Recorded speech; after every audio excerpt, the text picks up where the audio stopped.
Hello everyone, my name is Jennifer from jenniferwalkerzen.com, and today I'm going to be talking about a topic that I've been thinking a lot about, okay? And the topic is, are we dealing with, when we deal with predictions, are we dealing with destiny? Are we dealing with free will? Is it a combination of those things? Is it influence from the past? Is it influence from the present? What exactly is going on there? So the topic that we're going to talk about today is, how does astrology reveal your soul's plan for this lifetime? And I have a quote that I think would really go well with what we're going to talk about. And I want you guys also to comment below what you think about this, okay?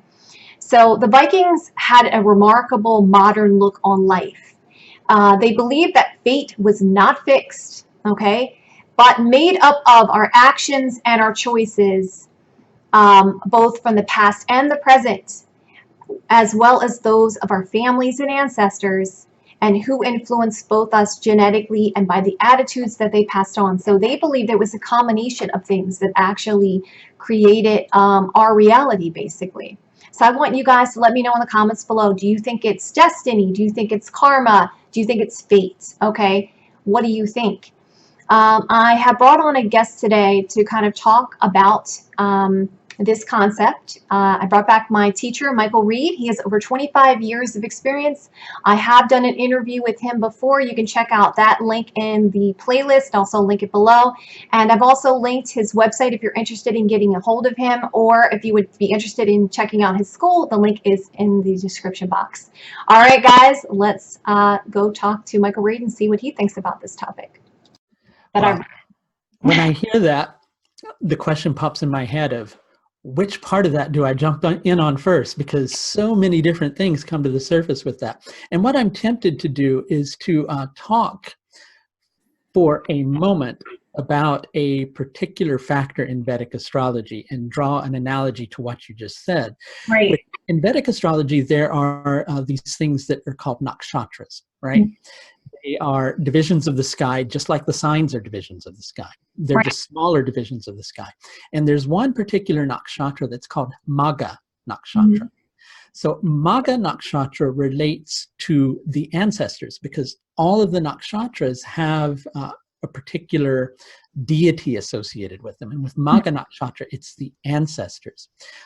They're the ancestral deities, and they're called the Pitara, or the Pitris, as they're sometimes known too. So they serve a specific function, which is to guide the evolutionary processes of their descendants. The only thing is they can only do it in a very subtle manner. I see. So they can't, they very seldom will appear in form and go, you're going to go do this, right? They'll drop little hints along the way, and we're meant to kind of pick up on those hints. That makes sense. That makes sense. With spirit. Most definitely. So the interesting concept with this is Magha nakshatra also relates to the concept of when the soul becomes encased in a human form. So the soul at that particular state has this memory of its connection to divinity. But then it's also going, well, here I am here on this planet. What am I doing here? I want to go back there. I don't want to stay here, right? And so there's a certain level of resentment that arises at that particular concept. And so because it has that resentment of being, quote unquote, robbed of its inherent divinity, which of course it never is, it then rebels and goes, I'm going to assert my will here and do this because this is the right thing. Now, in terms of the concept of free will and destiny, or God's will, whatever it is that we want to call it, my opinion on that and what I've seen confirmed through astrology is that God wants us to have free will. Yeah. And here's my opinion as to why. God wants us to have, there's all this talk in spiritual communities about ego. You need to get rid of the ego. Well, guess what? You need an ego. If you don't have an ego, you lose your sense of individuality, which is good when you're ready to lose your sense of individuality, right? merge in Godhead. But then there are different philosophies in regards to that too, which is, when you become one with God, is it better to lose all sense of individuality, or is it better to keep that individuality and experience that, Right. that bliss, right? Right. So, but anyway, back to the subject at hand. It's when we work through this, tangled up knot of our consciousness, we need to be strong inside of ourselves, because it's a difficult journey. Right. You need to be able to feel confident in your choices, right? So it's like, God, whatever you believe God to be, if you believe in God at all, and I'm not limiting it to some form or some bearded person in the sky, or equally excluding it from such either. But what God wants us to have that concept of free will, because that concept of free will strengthens us. It gives us confidence to be able to work out our path, which is why the Petries or the ancestral deities are not able to completely come into physical form and go, you do this or you do that. They want to drop us hints, because they want us to figure it out for ourselves. Right. Right. So, one thing I've seen happen over and over again, because I do a particular type of consultation for people that contains something called a karmic analysis. Encounter all sorts of past life impressions. Like, I'll just kind of create an example. Right. Let's say that someone in a previous lifetime, in order to take care of their child, they had to steal food. Okay. Right. Right. So they had to do that. Right. Then they, get reborn, and maybe they come into this experience and have an experience of food being stolen from them, right? Or they have some, mishap along those lines. In their mind, they might go, well, I did something wrong in a previous lifetime, and now I'm suffering for it. Right. Well, it's probably not that. It's just that you did what you had to do in a previous lifetime, and now you're being confronted with taking a look at the choices you made, and you're being given an opportunity to go, is that a correct choice, or was that an incorrect choice? So it's like giving a different do I do it again? Yeah. Go ahead. Was going on. It's like almost like when you research near-death experiences and they talk about the life reviews, and you're seeing it from a different perspective, seeing it from that other person, how it felt to them. So that's kind of what we're asking for when we come to this life. We're kind to say, okay, well, let's see what that experience was like from that perspective. Exactly. You're given a chance to look at it again and kind of weigh your heart in the balance. I know the Egyptians had the concept of, your heart being weighed on the scales. And if your heart was heavier than a feather, then you wouldn't go to a good realm, so to speak. You'd have, So with karma, it's somewhat of a similar concept, which doesn't mean we should go through life, wreaking havoc on everything and not having consideration for people. It doesn't mean that. But one thing I have experienced through the work that I've done with people is a lot of dealing with karma in the horoscope relates to the concept of forgiving yourself. Yeah. But we can't just tell ourselves we forgive ourselves. We have to move through the process of actually having it happen in the heart, right? So how much is free will and how much is, God's will, or how much is destined in the horoscope? Well, from what I've seen, we go through certain experiences, but we get to choose how we respond to those things. Different choices. Exactly. So for instance, if someone perhaps I was seeing in someone's horoscope that they might be having separation from their spouse, right? Well, they may decide to go, well, instead, I'm going to focus on separating myself from this relationship. Like, let's say, for instance, like there are 7th, which deals with relationships, and 12th, which can deal with separation factors that are present. And the person, let's say the person is also having a secret relationship, which is 12th house as well. And so they're looking at a situation. I'm just seeing there's going to be separation from a relationship. Right. So you can pretty much guess which of those relationships it's going to be, but the person could make a decision to separate from the other relationship, and it might work out okay. It doesn't always on that level. So what I've kind of come to see is that there are some things in the horoscope that even if we make a choice in a particular direction,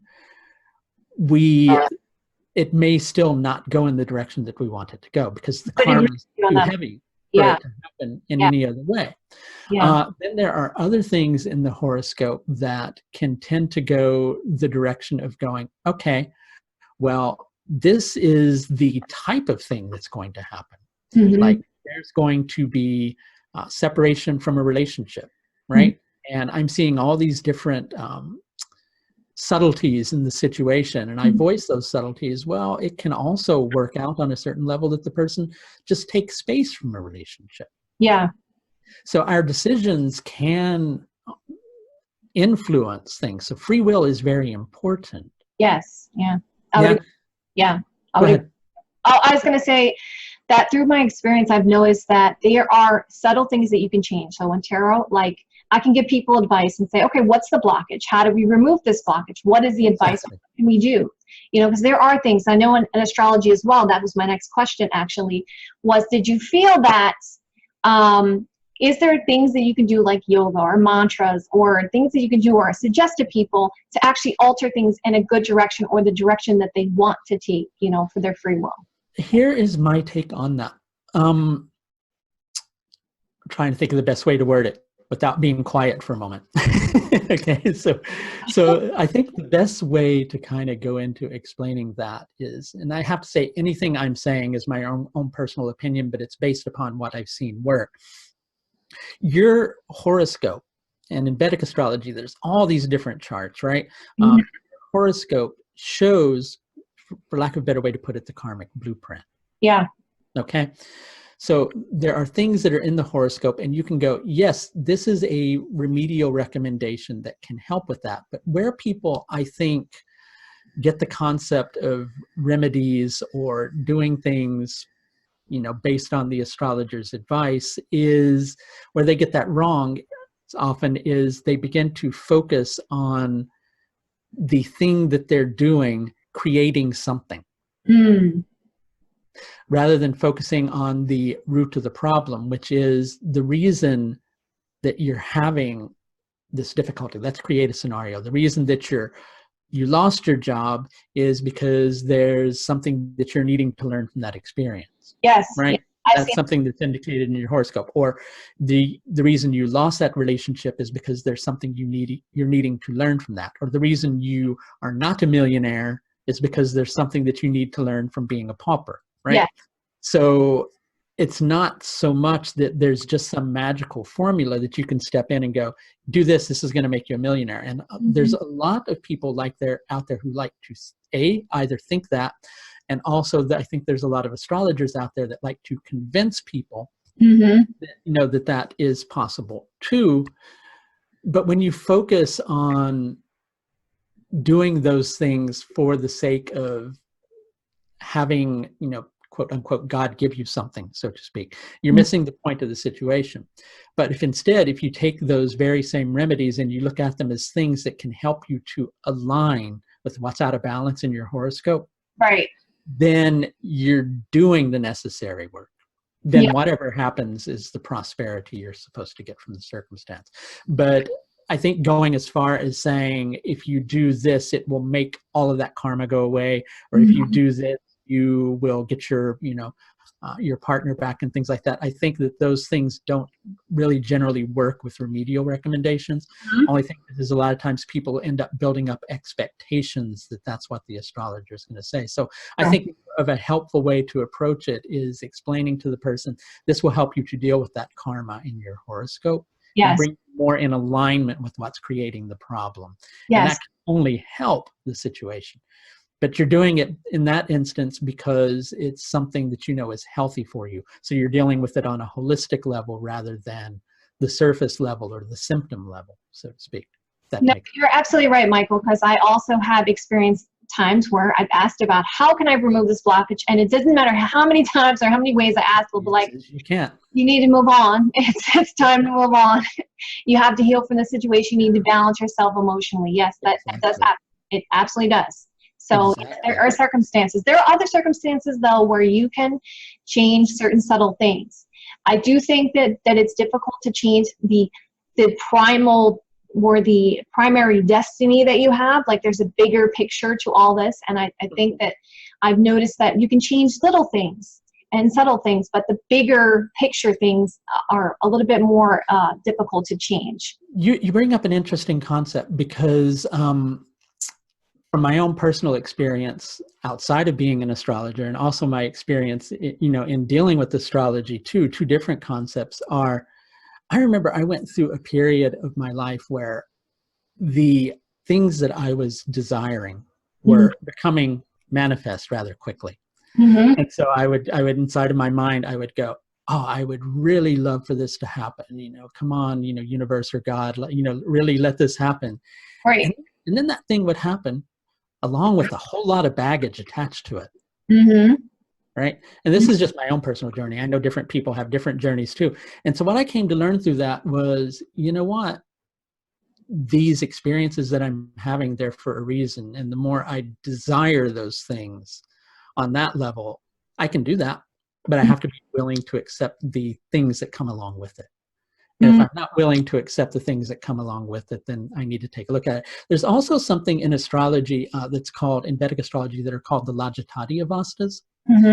And they show how a planet is able to be fulfilled in the horoscope, or how it, is hindered in finding that fulfillment. Right. And so be a situation where a planet is not getting what it needs in the horoscope due to an influencing planet kind of hurting it on a certain level. And you want to look at the planets that are helping that. And when you focus on those planets that help it, it alleviates the harm from the other planets. Right. But what you're also doing at that particular time is you're taking those particular planets away from their natural focus in the horoscope and devoting their attention to the other things that you're trying to devote them to. But then you can question, that's the natural flow in the horoscope too. Very interesting concept. Yeah. So then you kind of go, what is free will and what's not free will? Because on a certain level, I think that we have this illusion of free will, but that's so we can feel confidence inside of ourselves. But at the same time, because if we look at the concept of God as being omnipresent, and there's no separation between free will and God's will. It's one and the same. So you can't really do anything wrong in that level.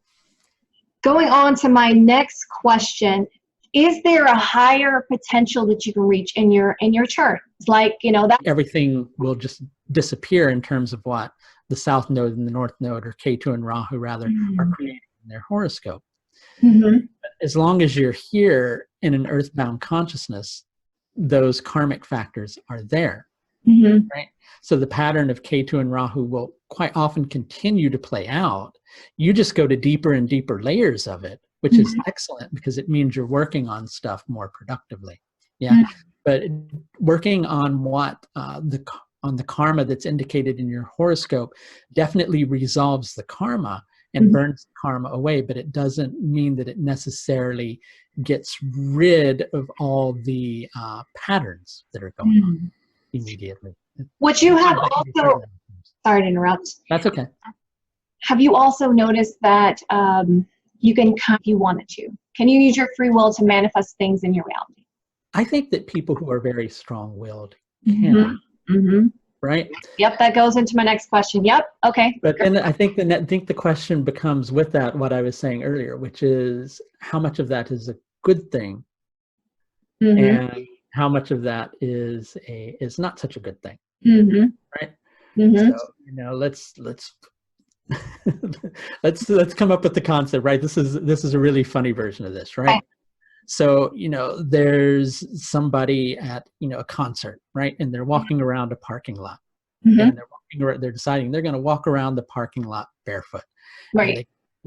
I really want some shoes. I'm going to manifest some shoes. Oh, look, there's a pair of shoes right there. And they take shoes and they put them on. Meanwhile, there's somebody else that goes, what happened to my shoes? Oh my God. Right? So, we can see ourselves as manifesting things, but there's always something attached to that manifestation. Okay, so there's a price to pay somewhere where somebody's going to be taken away in order for you to manifest that into your reality. You're taking away from something in order to manifest that. I see. Unless it's in your alignment, that unless it's in your destiny, that that particular manifestation is something that resolves the karma in your chart rather than increasing the karma. Because I also have experienced manifestation as well, and you know, through you know, and it doesn't always manifest the way I think it's going to manifest. Exactly. So that's the interesting thing apart about it. It's like you'll manifest it, but it would be like it's not exactly the way I envisioned it to be manifested, but it happened, yes. It's interesting because in the work that I do, you know, I do a lot of work with what are called house cusps, which are points like in the horoscope, and house cusps can be in nakshatras just like planets can. And the nakshatras give a lot of subtleties of things, right?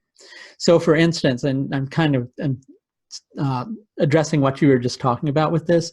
So for instance, if I see like fourth house factors in a horoscope, fourth house can mean home, it can mean a car, it can mean somebody's mother. Which of those things does it mean, right? Well, you know, if other factors are pointing in the same direction and that fourth house factor is in Punarvasu Nakshatra, which is symbolized by a house, it's probably going to mean a house, right? And that's how we can know a lot of those more subtle factors within, you know, within the horoscope. But at the same time, that very same fourth house factor in Punarvasu Nakshatra, Punarvasu deals with nourishment. So it might mean getting the affection that you deserve or the affection you need. So that's how, you know, sometimes we can equally manifest things because it has a certain, our karma, probably the best way to explain it, has a certain manner in which it's meant to grow. But there are variations and subtleties in regards to how that pattern can play out. But the pattern has to play out. It just has variances within the pattern. Do you also think it matters? Okay, let's just talk about this concept of soul level.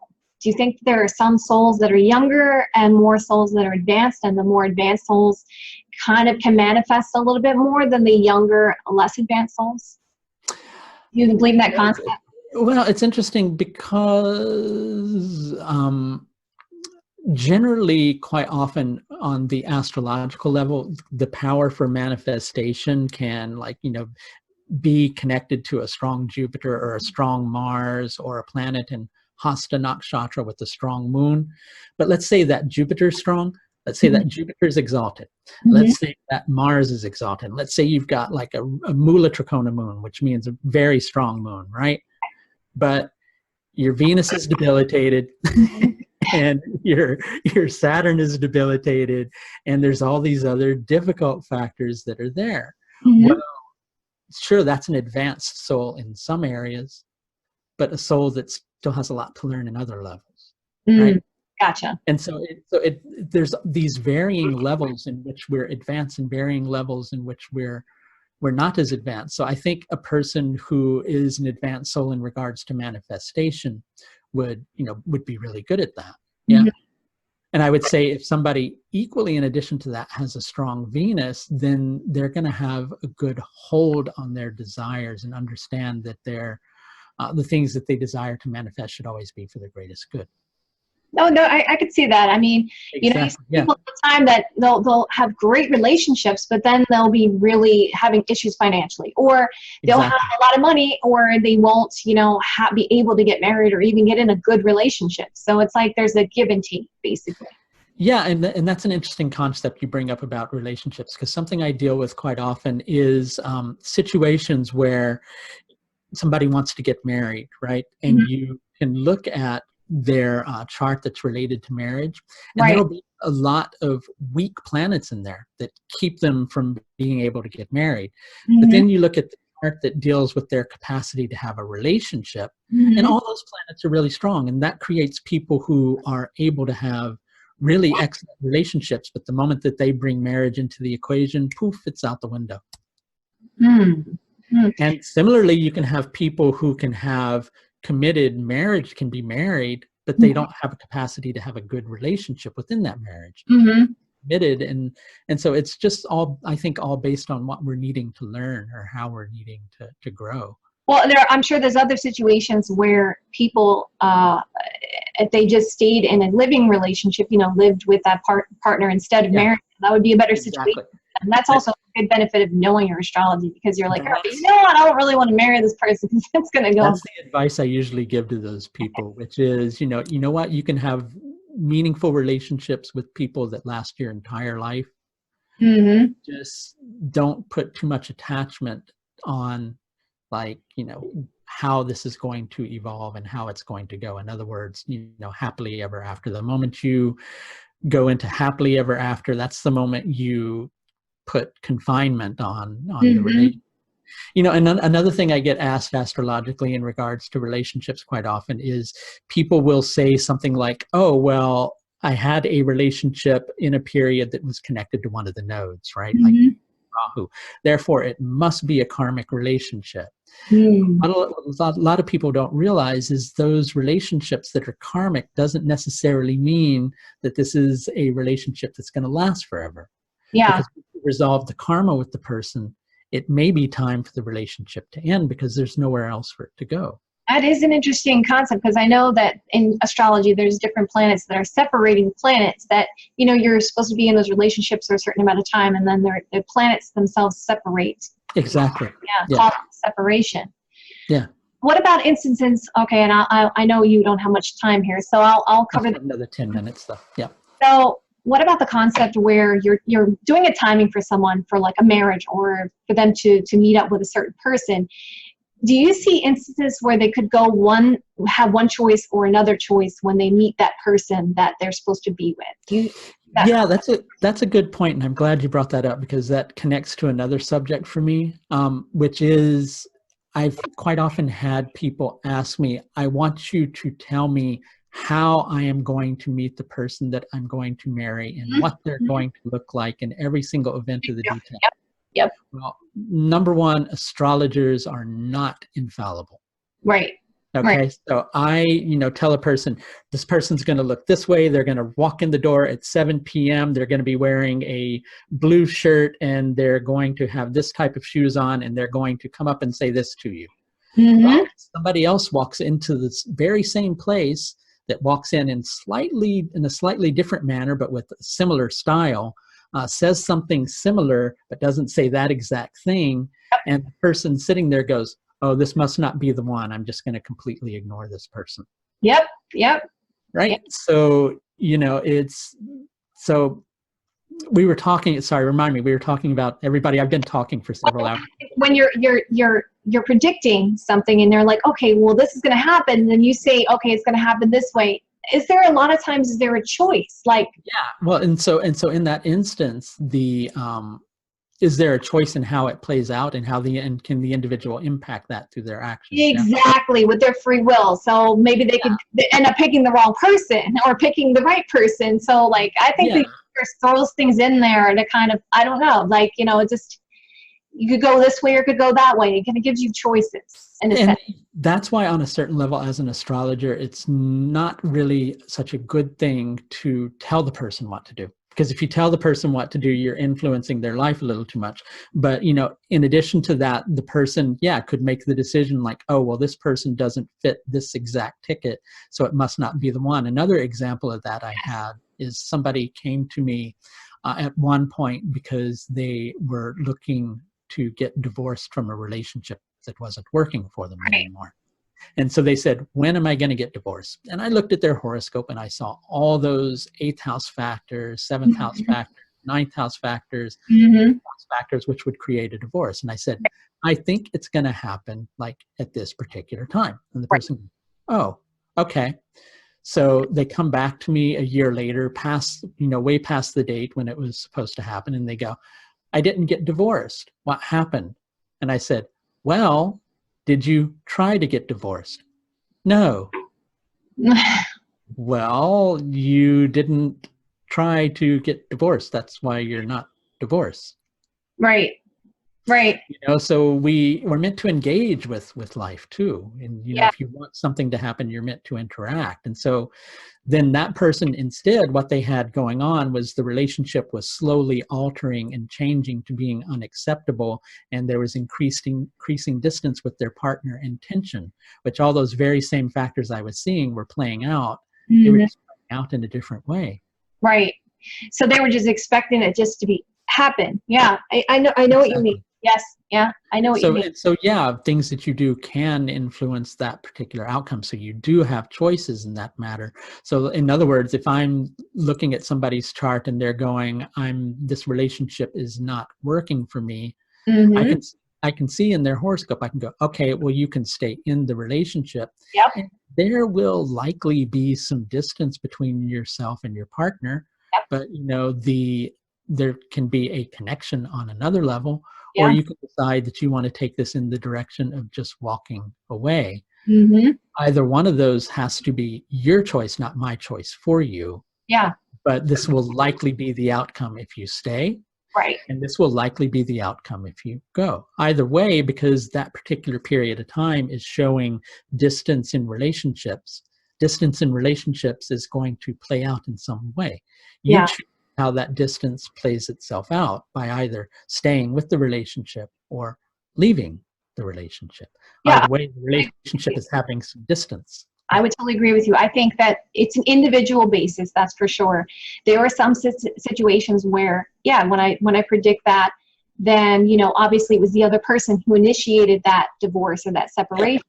And that choice, you know, in that situation, that's different. But there are other instances where I have seen that the person could make that choice to leave that relationship, even if Exactly. they're Yeah.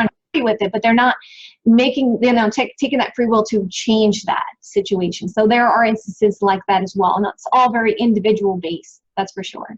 Exactly. And so I think it comes right back to the concept of, I think that, you know, God, universe, you know, goddess, whatever it is you want to call it, I think that we're meant to have that free will. And Mm-hmm. that's a part of the will of the universe. And going back to that quote that you said, which was absolutely wonderful, Yeah, thank you. I think that it's all about that. And interestingly enough, our ancestors, you know, in Vedic thought, we choose our ancestors, Mm. right? We Because we have a karmic debt to pay to our ancestors, Yeah. and our ancestors have a karmic debt to pay to us. Like, for instance, somebody, you know, may have left their wife in a previous lifetime. Well, Mm-hmm. some lifetimes down, maybe that wife becomes their grandfather. Right? And I know it all sounds very twisted, and they, you know, they're born and they, like, you know, feel a deep affinity to their grandfather for some reason. They don't know why. Right. And they, you know, and so they form a deeper bond with their grandfather, and work out a lot of the karma that went unresolved in that Mm-hmm. previous lifetime, only it's just playing out with different forms, different physical forms and different concepts. And so the progenitor, or the ancestor, so to speak, has to give birth to the descendant, so the descendant can work out their karma. And Mm-hmm. that descendant owes a debt to their ancestor for bringing them into creation, if nothing else. Mm-hmm. And to that, there are quite often all these other subtle connections that are going on. And our ancestors kind of create the karmic coding that plays itself out over the course of our life. So, for instance, if you have a something indicated in your horoscope that shows that you like to spend a lot of alone time, and you like to organize your life in a way that has a lot of structure, right? Mm-hmm. Well, you may be born into a family with parents that don't pay attention to you. Mm-hmm. And you then want to, like, you know, become very disciplined in order to try to, you know, get good grades in school so that you're able to, you know, prove yourself to your parents. Yeah, you're definitely bringing up a concept, and oh my God, I wish you had more time for this, but I know you don't have a lot of time. So, but this concept of why we fall in love with who we fall in love with, and you hear a lot of Exactly. things out there of like, the reason why you're friends with that person is maybe in the past life you were enemies with that person, and now Exactly. and also the same thing with your person that you fell in love with. It could Yeah. be because of the fact that there was something that happened, that was wrong, and now they want you, or God or universe wants you to experience that love with that person to work out that karma, right? Exactly. Most definitely. And then we're going into like the whole karmic relationship versus soulmate relationship, which is a fun. Exactly. Exactly. I'm of the mindset. I think everybody in your life is your soulmate. Yeah, because you're interacting with them for a Exactly. reason, Yeah, right? So, definitely. do you want to talk about anything that's going on with you? Anything upcoming things that are going on with you in your situation that you can tell us about? Yeah, a couple of different things I'm really excited about. I just recently started an online academy for Vedic astrology where people can go and not only watch videos, but like take quizzes, and you Mhm. have to complete the quizzes and get like a certain passing grade on the quiz to have completed that particular lesson. When you go through all the lessons in that particular course, you get a certification for that course, which shows that you've completed the course.